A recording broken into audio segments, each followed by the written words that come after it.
Hi, I'm Steve from Nearly Wild, and today I'm here with Alex Bond. Alex. Alex Bond. You have to tell us a little bit more about what you do now. I'm previously a professional mountain bike racer, so I used to travel around the world racing bikes. I think that's probably one of the most understated summaries of your past that I've heard of, actually. When you say mountain bike racer, I mean, some of the people that we're watching probably don't know very much about biking, but you were actually a downhill mountain biker? Yeah, so I was the silly people that used to race down the mountain as quick as they could and throw themselves off of big jumps and big drops, and yeah, the more extreme side of mountain biking. And when we say big jumps, we mean big jumps. I mean, the height of a double-decker bus, it's about fairly powerful, of course. So really get a picture in your mind here, folks. So I mean, you were racing at the top of the game, and I know you still do a lot of biking. So where do you do biking now? So I'm now pretty much a full-time mountain bike coach. I do a lot of work around the local area here in Llangollen. I work up at the One Planet Adventure Centre in Llandegla, over sort of the Dovey Valley as well. Mm-hmm. I do some stuff over there, but all over Wales, and I have been all over the UK as well with it. So. All right, interesting. And I know that when you're not on the bike, you have a sort of quieter side, because the biking side is always big adrenaline stuff. I remember talking to you a lot about it in the past. And you also get out and just have this much quieter time on your own, I think, almost. So what sort of things do you enjoy doing when you're not on the bike? Well, I think as I grew up and got older, I was more sort of interested in what was around me and where I was, instead of just the actual biking event and the biking itself. I was more interested in getting out and having a look at the environment I was in, and the environment that I could have been missing out on if I wasn't paying attention. These days I tend to do a lot of walking, just getting out and trying to see the world really, and just appreciating it. It's free to go out and just explore.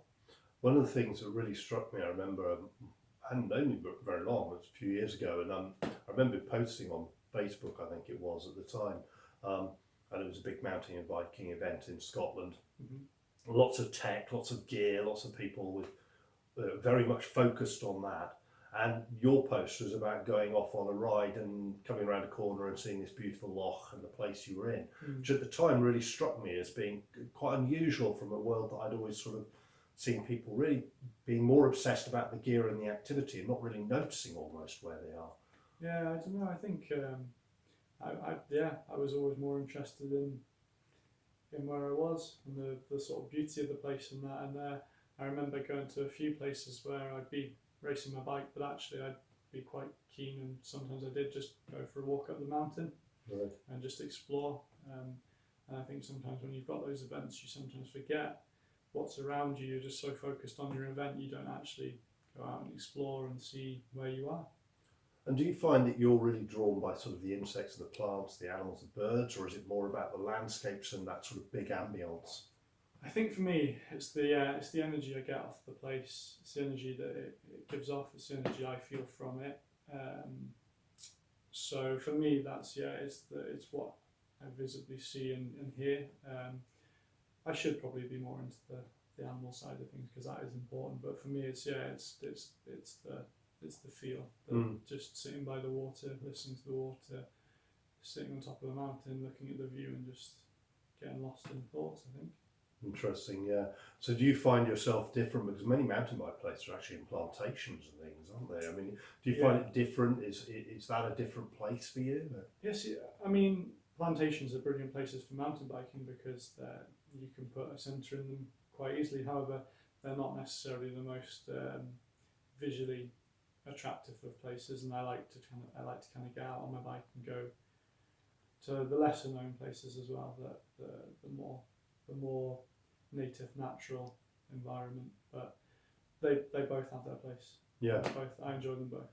Yeah, that's interesting. Yeah, I mean, today we're actually in your beautiful house that you've spent many hours working on, I imagine. Many years. Yeah, we're near to Chirk Castle, links to Charles Darwin, and also just down in the valley below us, a really important battle between English and Welsh. Yeah, the Battle of Croggan.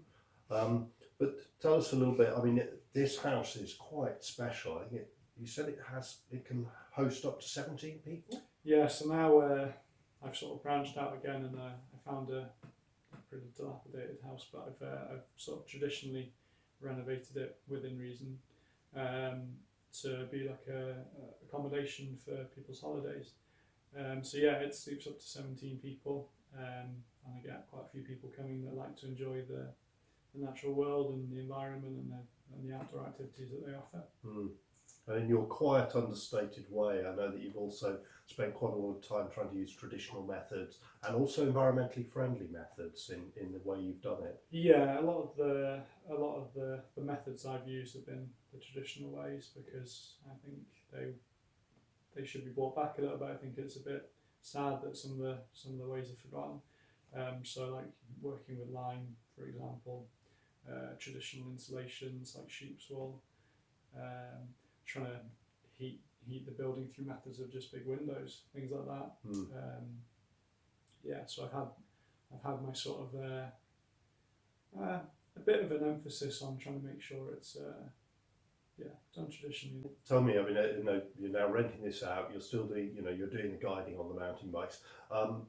Do you do anything where you get people out for, are you happy to take people out for a few days ride and teach them about the area and the natural world, or is that? It has been something that I've thought about. I haven't got around to it yet, but yeah, I would like to run mountain bike holidays where people come and stay, and basically I would guide them around the local area. I feel like I could be I obviously know the area well, I know the routes well, and I think I know quite a lot about the history of the area. So yeah, I'd quite like to do some guided rides with people, and for the future, mountain bike holidays is definitely on the list of things to do. No, it sounds fascinating. I know that you know quite a lot of local farmers and know the area really well. So yeah, I mean, that sort of thing just sounds like a natural progression. And yeah, no, it's definitely when I've got a bit more sort of free time in my hands in the future, that's definitely something I'm going to look at starting doing, because it's encompassing both aspects of what I enjoy doing: bringing people away on holiday, taking them out riding, and also at the same time teaching them about the area and just showing them where I know. Fascinating. Well, I'm sure, like everything else you've done, Al, it'll be done to a really high quality, and look forward to seeing more about it. For those of you who are interested, obviously more information at the bottom of the video, telling you a bit more about Al and some of the things that he's been doing and the opportunities. Meanwhile, many thanks indeed. Really Cheers, good Steve. to see you. Good to see you again. And look forward to getting out riding. Yeah, let's do it.